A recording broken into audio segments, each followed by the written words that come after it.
Please welcome back to the stage AFTD's Director of Support and Education, Esther Kane.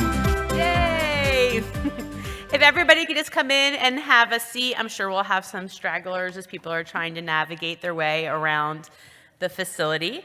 But I am very, very excited today to be able to introduce Dr. Roy Lin. Today's presentation is really focusing on the FTD movement disorders, and I think it's a topic that we just don't talk enough about because as movement changes happen in FTD, there's usually a lot of questions and a lot of confusion, and so Dr. Lin is going to help answer some of those questions for us today and help us better understand what's happening. So while these disorders primarily affect movement, cognitive changes can occur as the disease progresses and can leave those diagnosed unprepared. And we see that a lot in people who have a CBS or a PSP diagnosis, that when cognitive changes start to happen, they just weren't expecting that. They were really focused on the movement issues. So it is my joy and honor today to introduce Dr. Roy Lin. Dr. Roy Lin is director of the Cure PSP Center for Care for PSP, CBD, and MSA at Baylor College of Medicine here in Houston. Dr. Lin's dual training in movement and cognitive disorders positions him to specialize in caring for individuals at the intersection of these two disorder types. With a keen eye on people living with FTD, please welcome Dr. Lin.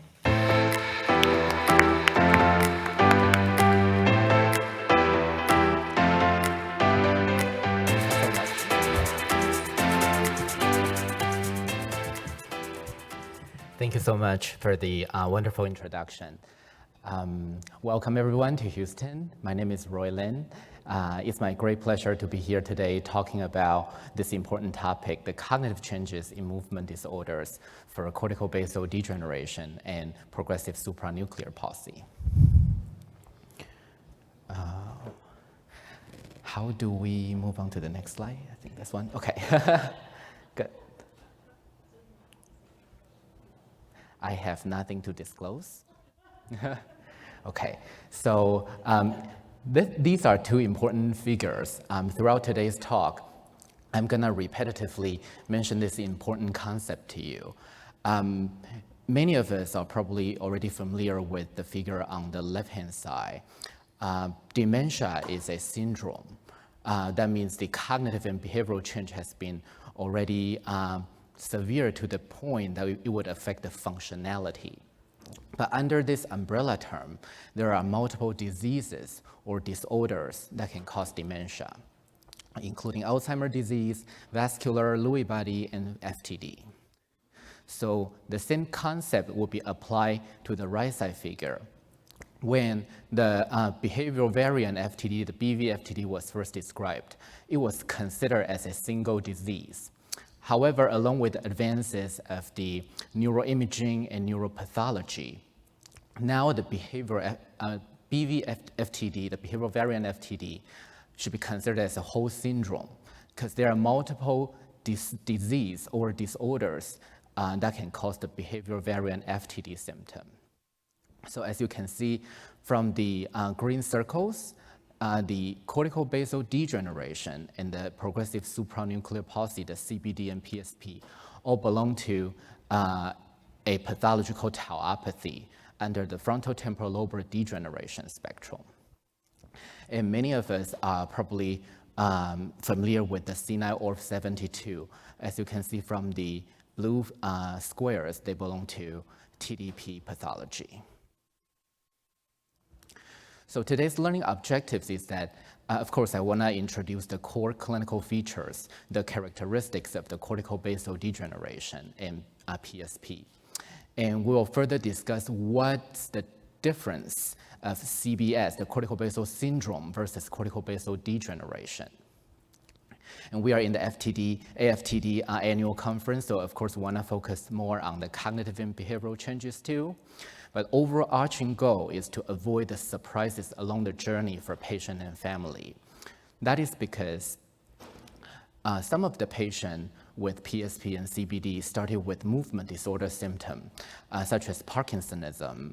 And along the way, the behavioral and language system symptom coming out as FTD symptoms. And eventually, most of the patients will have the combination of the motor and cognitive symptom. So we want to avoid the surprise for family and patient. For those who started with a single domain first and later to develop the additional domain, so that to get better prepared and the counseling will be different. So basically when we view these disorders, there are two approaches. One is the movement disorder approach, view it from the Parkinsonism. The other way is from the cognitive disorder approach, view it as a frontotemporal degeneration. So let me begin with Parkinsonism.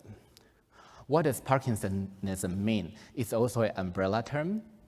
It means a constellation of symptoms of the tremor, slowness, we call bradykinesia, stiffness, we call rigidity, and postural instability. So when a person has a combination of these symptoms, this person is considered to have Parkinsonism. And under the umbrella term of the Parkinsonism, majority of the disorders is Parkinson disease. However, as you can see on the other side of the umbrella, there are 4 different disorders, including PSP, CBD, and the other 2, multiple system atrophy and dementia with Lewy body. So today we won't cover MSA and DLB. The MSA belongs to synucleinopathy, so the remarkable symptoms are usually the severe autonomic dysfunction, like blood pressure severe dropping right after standing. DLB has another core feature, which is a fluctuation of the consciousness level and neuropsychiatric feature like vivid visual hallucination. But today we're going to focus on the tauopathy, the PSP and CBD. So this is to show you the potential difference of the PD and PSP. So as you can see from the blue square, that is the figure, the illustration we use to describe Parkinson's disease. It's relatively stooped posture with the arm and elbow flexed in front of the body. And if you see the right-sided circle, that's basically an impression to describe atypical Parkinsonism that contains PSP and CBD. As you can see, the arms is relatively not flexed, but placed beside the trunk or the legs. That's what we call abducted. And although it's stooped, but overall the posture is relatively more straightforward. And of course, there are a great variation. We're going to talk about the clinical characteristics of each disorders. So the figure above is also a newly proposed figure for people with Parkinson's disease that along the advance of the medication treatment, many Parkinson's disease patients can actually improve their quality of life. But in atypical Parkinsonism, majority of them, the response to the levodopa, the dopaminergic therapy, won't be as much as Parkinson's disease. Okay, so let me, after we know about the Parkinsonism, let's move on to the PSP. The full name for PSP is called progressive supranuclear palsy. What does that mean? What does supranuclear mean? So as you can see, there are a lot of colorful dots placed in the figure, and those areas are what we call brainstem. So brainstem is a brain part, a brain region that controls a lot of important functions such as vital signs, a lot of what we call cranial nerve function, like how the eye moves, how the mouth opens. However, the problematic side for the PSP is actually more on the supranuclear part. The line goes a little bit up, like a little bit more up than I plan to place. So it should be all the way down to right above the colorful dots. So because of the PSP, the issue is all from the either supratentorial or from all of above this nucleus. That's why the name is called supranuclear, like above the nuclear. So PSP is the most common form of the atypical Parkinsonism, but overall still very rare, about 5 to 6% of the people who presented with Parkinsonism. Typically, the starting age is about 60 to 70 years old, so the 7th decade, and men and women are equally affected. The mean survival time is around 7 years, or 7 to 9. So this disorder was first described by Richardson group. So that's why the classic PSP symptoms is called PSP Richardson syndrome. So what are some of the important features? People would have very early postural instability and unexplained falls. The falls, especially backward falls, are usually the most pronounced symptoms.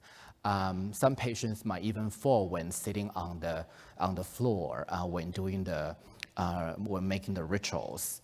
And many patients actually start to fall backward as the first symptoms.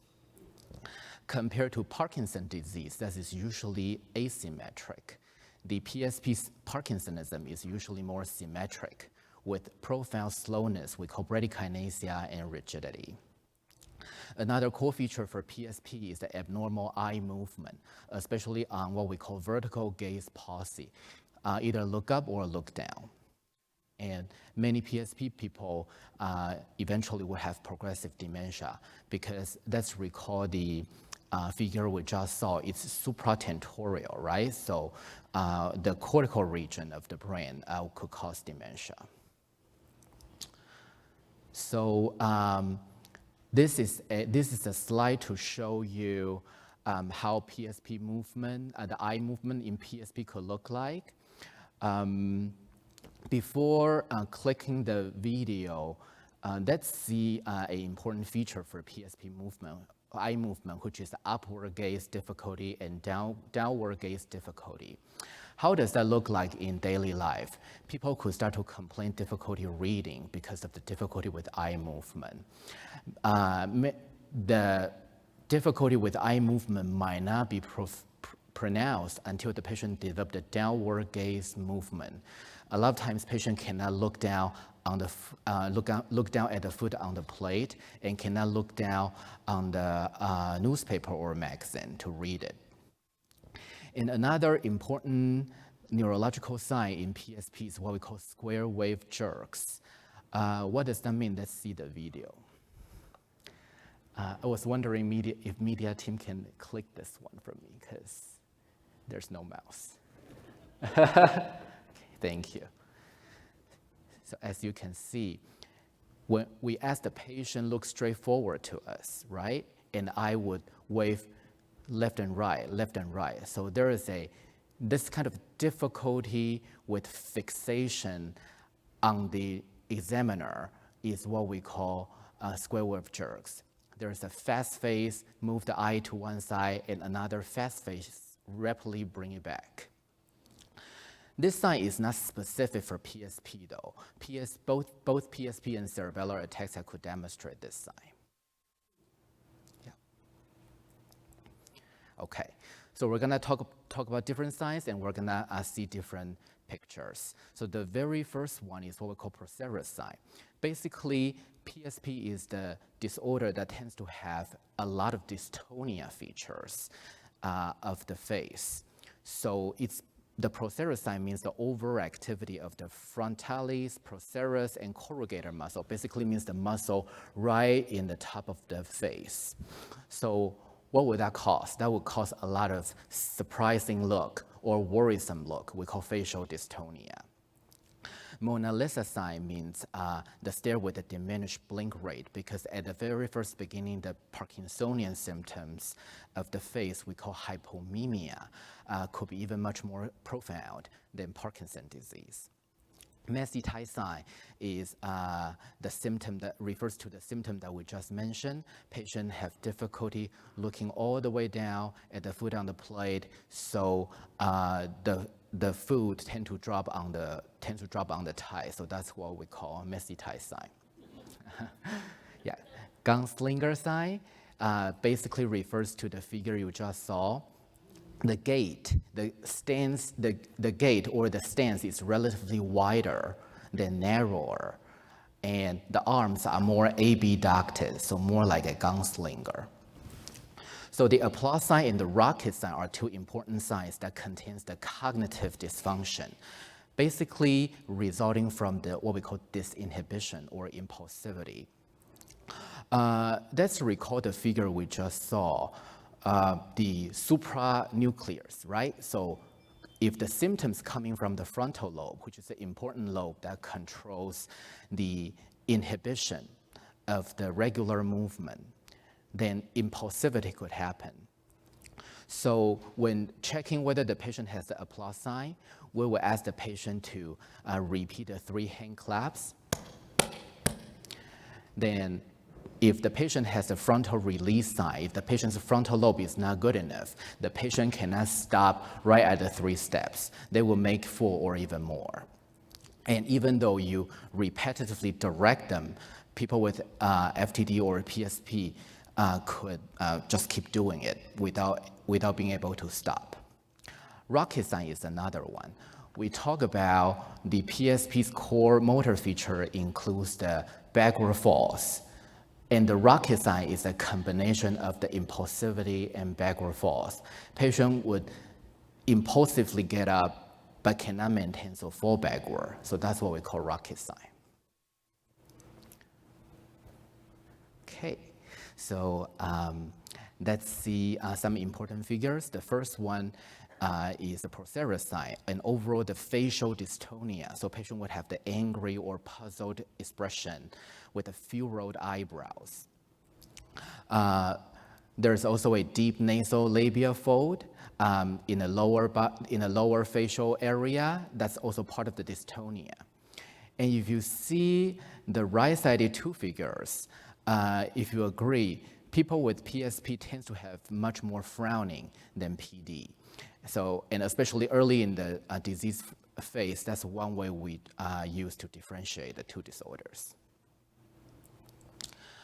The PSP Richardson syndrome contains a strong phenomenon of the retropulsion as discussed. So people with PSP just need 2 or more people to sustain to avoid the backward falls.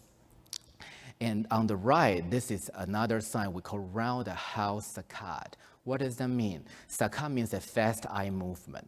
So we talk about that people with PSP will have difficulty moving the eyes up and down, right? So if we ask them to move the eyes very rapidly from up to down, the eye movement cannot go down directly.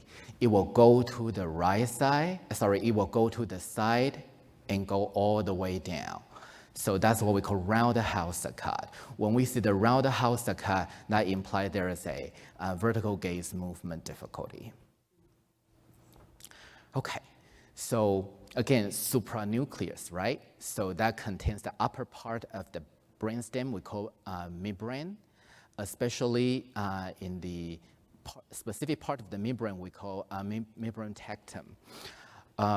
So overall, the midbrain volume in PSP is actually a lot smaller than other disorders compared to PD, MSA, and people who don't have neurodegeneration.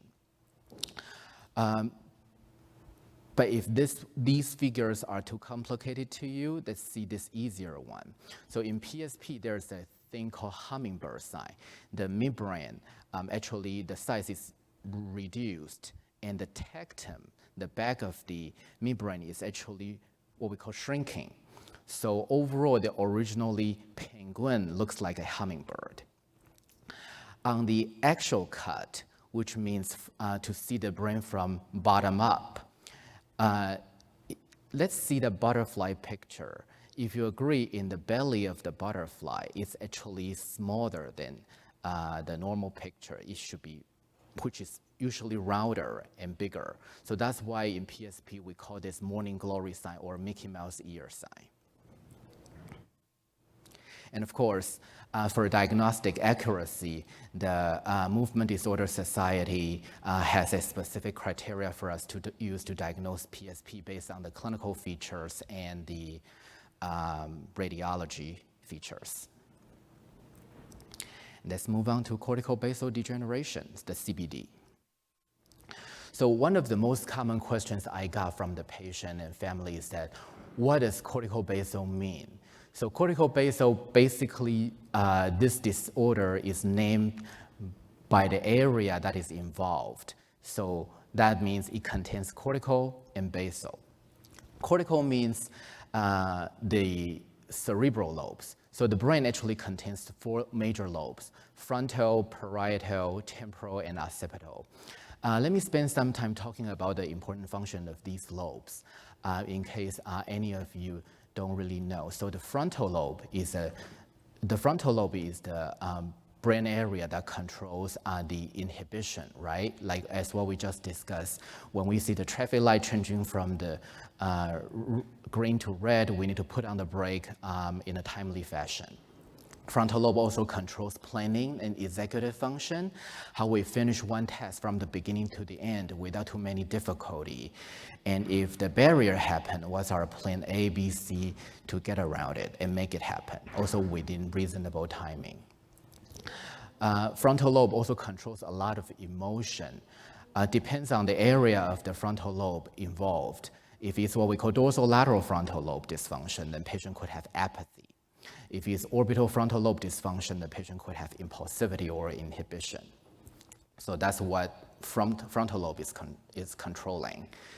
For parietal lobe, that's what we call visual spatial lobe, including the awareness, how a person feels himself or herself in terms of left versus right side, in terms of the whole body and the relationship with the surroundings, how a person navigate, stay in the lane when driving without veering. That's basically the function of the parietal lobe control. And temporal lobe, the outside of temporal lobe controls the hearing, while the inside of the temporal lobe controls the memory. So in corticobasal syndrome and PSP, basically the primary lobes got affected is the frontal and parietal. So basal means basal ganglia, an area that controls the processing of the neurological signal related to dopamine. So if the basal ganglia goes wrong, that means the patient would have Parkinsonism. So again, the concept of umbrella term and disorders, right? There has been a lot of confusion between the term corticobasal syndrome versus corticobasal degeneration. So if you recall the umbrella term, corticobasal syndrome is a syndrome. So there are multiple different disease or disorders that can cause corticobasal syndrome. But the most classic disease that causes corticobasal syndrome is corticobasal degeneration. Now we're gonna see some important figures later. But other disease can also cause corticobasal syndrome, including PSP, Alzheimer, the TDP pathology, like senile orph, or dementia with Lewy body, etc. So what are the core features of the corticobasal syndrome? The most important concept for corticobasal syndrome, for the classic one, is asymmetry. Very, very asymmetric presentation, and even much more profound than Parkinson's disease. So patient would have markedly asymmetric rigidity, dystonia, and ideomotor apraxia. And again, the corticobasal degeneration is a pathological diagnosis.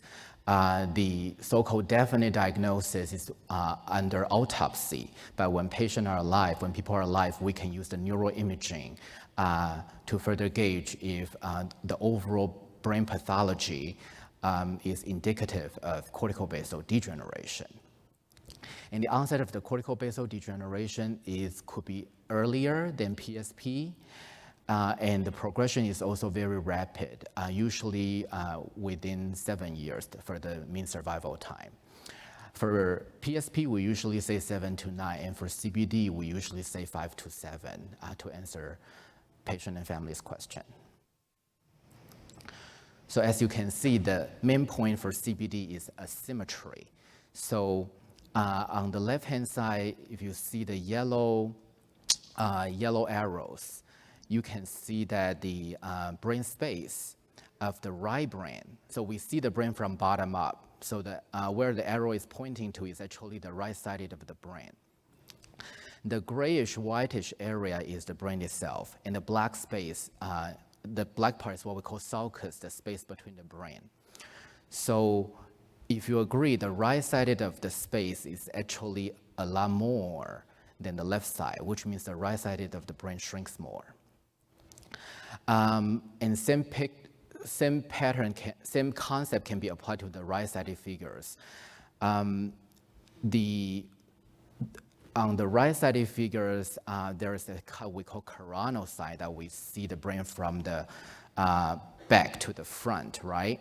So basically the right side of the brain is actually a lot shrunken than the other side. So because of this neurodegeneration that causes atrophy or shrinking of the brain, all the cognitive and motor symptoms will start to show up.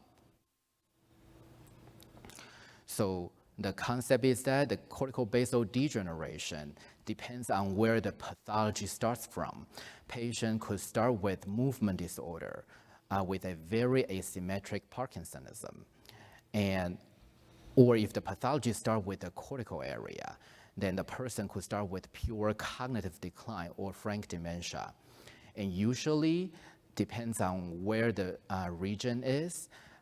Person with CBD, if it's cognitive predominant symptom, a person with CBD could have the FTD symptom, including the speech dyspraxia that we just heard about from Dr. Henry, or the behavioral variant type of pattern we call BVFTD syndrome. So this is a very busy slide, just to show some of the important features of the corticobasal syndrome, which is the classic symptoms of the corticobasal degeneration. First of all, motor symptoms need to be very asymmetric. Usually the most profound one is the stiffness or rigidity. The rigidity could be very, very difficult to treat. We usually start with oral medication, like muscle relaxant. However, if a person with CBD could not tolerate it because of the side effect, or if it's not effective at all, we would consider botulinum toxin injection. And compared to other rigidity, the botulinum toxin injection for CBD needs to be very high dose. And even though trying very high dose, sometimes the help could be just partial. So that's the major part. For the cognitive part, there are multiple important symptoms. The first is what we call apraxia, which is a symptom from the parietal lobe. If you recall, that's a visual spatial lobe, right? So what does apraxia mean? Apraxia means the motor and sensory are largely fine, but patient just cannot do it, cannot plan to do it. So the common way we test is to have the patient demonstrate how they brush their teeth, comb their hair, and how the patient demonstrates some certain gesture in the clinic. We're gonna have 2 videos to show these symptoms later. The second symptom is called alien limb phenomenon. It's not fairly common, but if it happens, usually guides clinician to think about frontal lobe pathology. So what is that? There are actually multiple types. Basically, for example, if my right hand has an alien limb phenomenon, alien hand syndrome, when I'm walking, the hand will start to elevate. That's what we call levitation. Sometimes the right hand will be out of control, like with some semi-purposeful grasping, weird posturing, and the most aggressive part is that the right hand can smash the left hand, can push away the left hand when the left hand is doing the normal executive function. So that's what we call alien hand or alien limb phenomenon. Aphasia is what we talk about, is a core feature for frontal lobe. So a lot of times it's speech dyspraxia, a very effortful, distorted speech that we're gonna hear about in the videos later. And there's a cortical sensory abnormality. The brain just cannot explain what the hand feels. So by placing the coin or by writing a number in the hand, the patient just cannot feel about it. So that's parietal lobe dysfunction, right? And for the neuropsychiatric feature, the most profound one is the frontal lobe disinhibition side. So it has been repetitively proven in CBD patients. So we keep talking about pathology is the definite diagnosis. So is there any difference between PSP and CBD at the pathology level? There is. Although both of them are tauopathy, the tau pathology with a 4-repeat tau, the pattern of the PSP under the microscope is what we call tufted astrocyte. It's like a star pattern.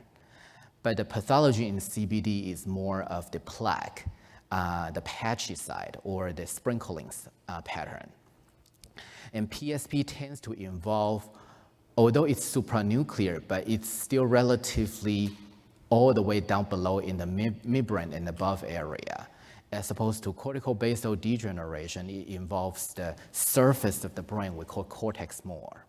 So PSP tends to have the Richardson syndrome and others, and the CBD tends to have more PPA, FTD symptoms, or other even more rare symptom we call PCA, the posterior cortical atrophy symptoms, which is a predominant visual spatial difficulty symptoms.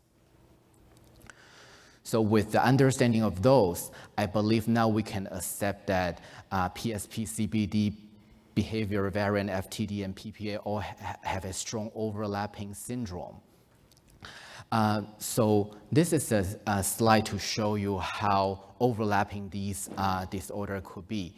The red one is the PSP Richardson syndrome with all the classic core features that we talk about.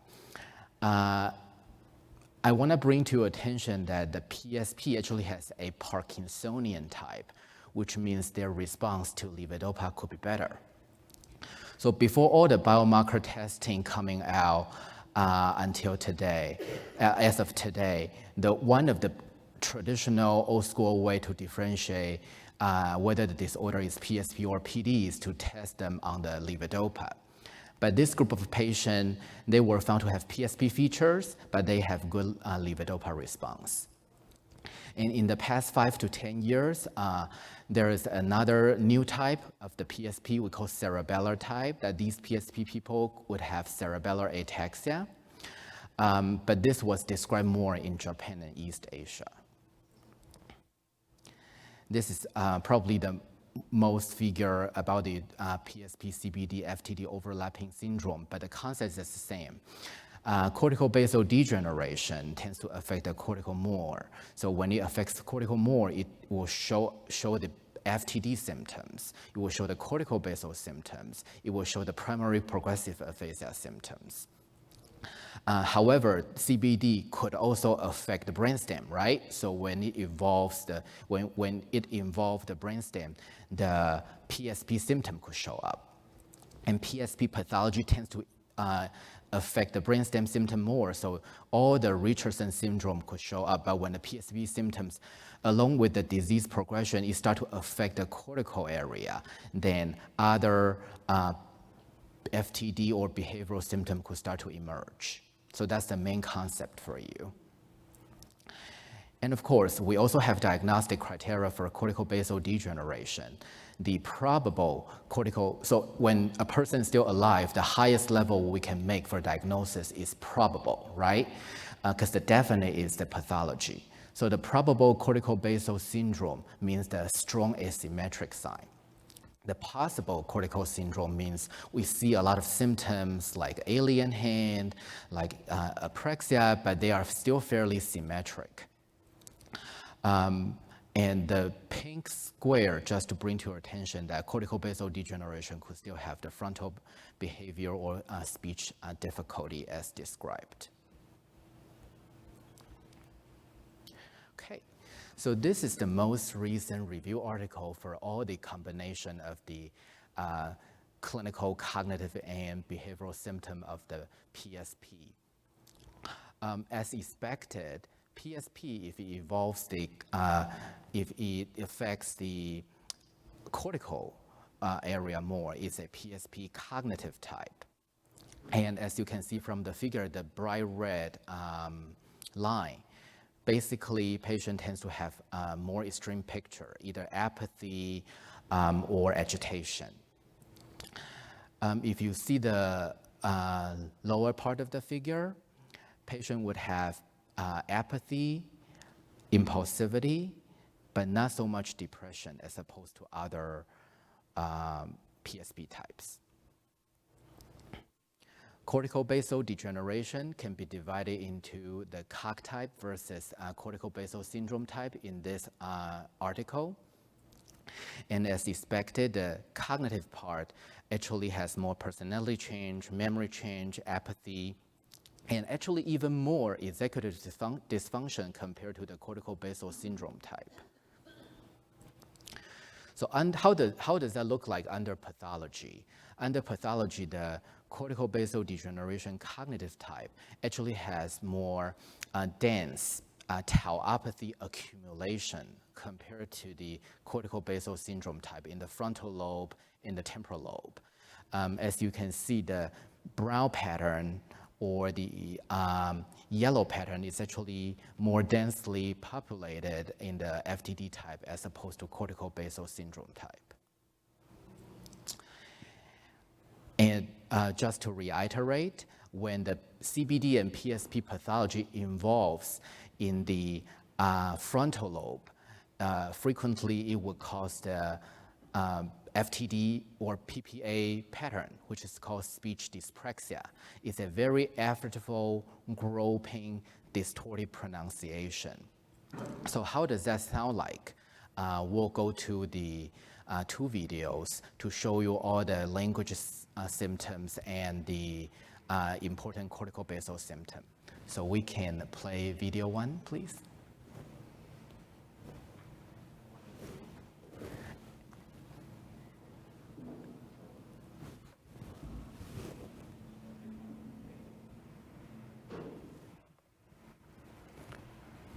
Please watch. My main problem is my right hand and arm that I can't use. When did that start? I think about 3 years ago. What did you notice then? Well, I went to an arthritis doctor for my writing. It started with my writing.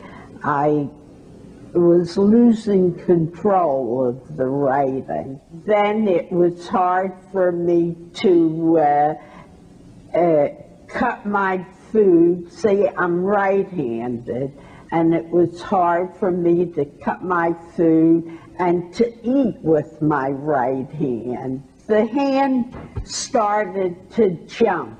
Okay, let's stop here. Not so much shaking as...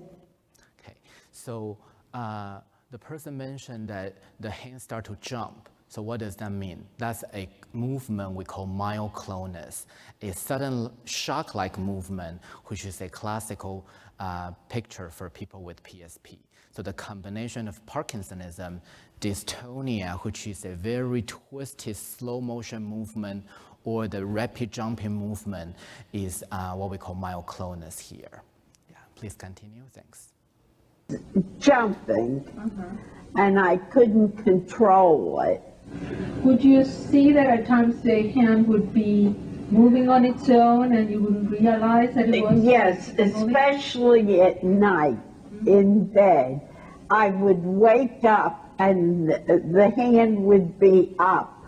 Would you also feel at times that your own arm was not your own arm? The right arm, yes. Do you have any feeling that you're slower than you used to be? Oh, very much slower, yes. Show me how you would brush your teeth with your left hand. This. So let's stop for now.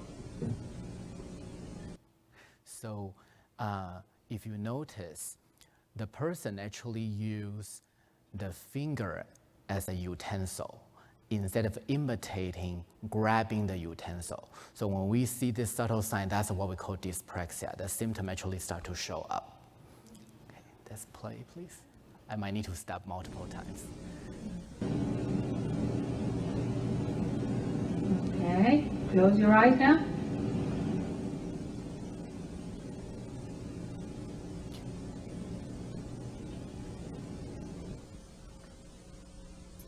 See, She keeps having the How can I Is that rapid the jumping jerk. that you were talking about? Yeah.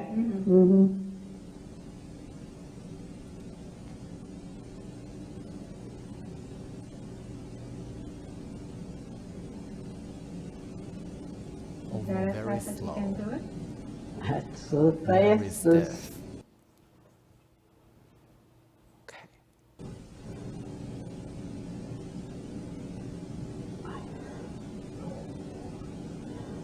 Okay. Go ahead.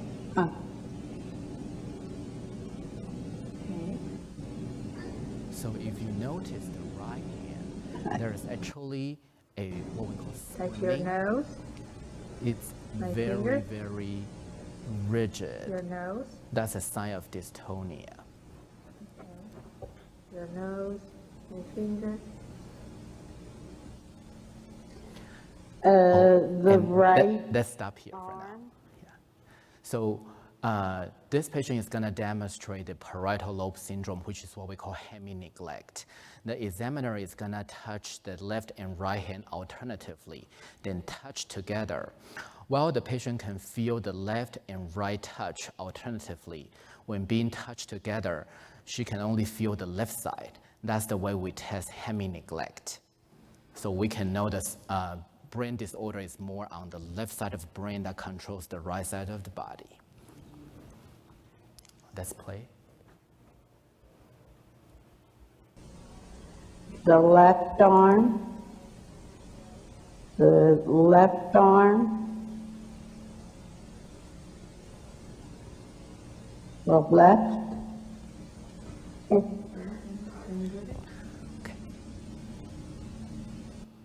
And we can go to the next video, please. For the next video, for time purpose, we can start from probably the half of the video. Your right hand, right in front of you, open and close your hand like so, fast as you can. Okay, tap your first finger and thumb like so, real big. So compared to the first Okay, patient, the rotate symptom it. is on the left side. Okay, now with your left hand, now, go like this, the best you can. Try not to help it. Just use your left hand, open and close your left hand, best you can.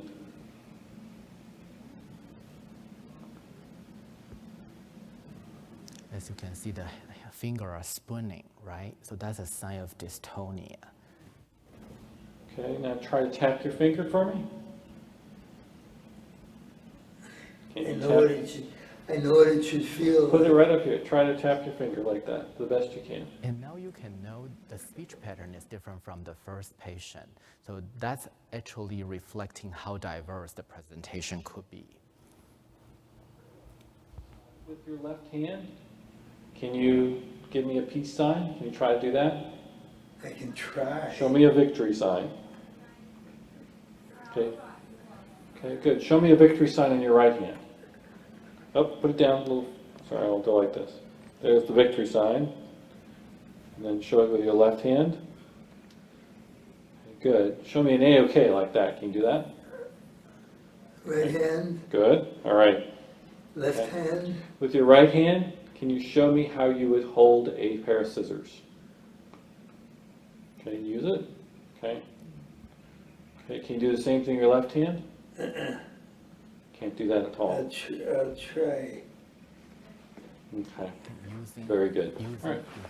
I'm utensil. going to come in front here. I'm going to just show something. Show your arm. So now the neurologist is feeling the tone of each arm. And as you can see, the right hand is very easily movable, but the left hand is very tight. It's very hard.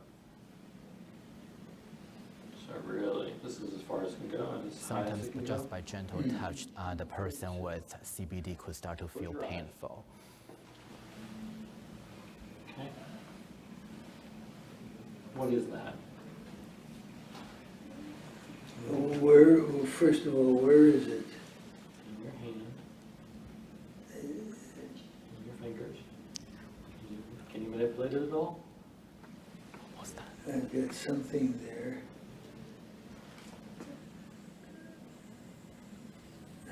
sure what it is with that hand. So, okay, this is actually the thing I want to show you. The examiner put a coin or the object in the hand, and the hand that shows cortical sensory loss, the symptom we talk about, the patient just cannot feel the cortical sensation when the object is placed in the palm, right? Okay. Keep my eyes closed. Keep your eyes closed. What is this? Put your hand like that. What is that? It's something So that's very I think we can go to the last slide.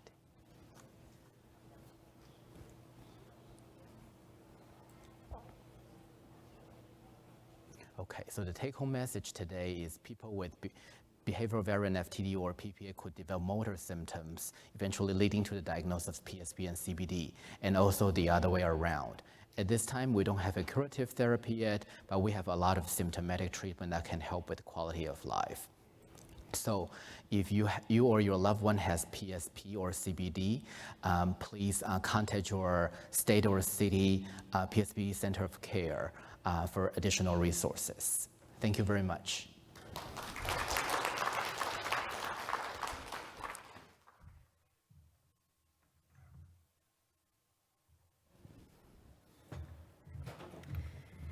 Thank you, everyone. Unfortunately, we don't have time for questions, but we really appreciate you, Dr. Lin, for coming and for that really descriptive explanation of what is happening in CBS and PSP.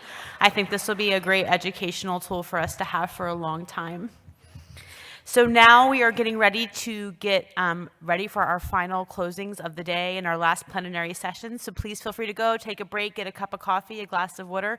We're meeting back here and starting promptly at 3 o'clock about talking to your family about genetic FTD, which is just a really important topic for people to be able to understand. So thank you, and we will find you all again shortly.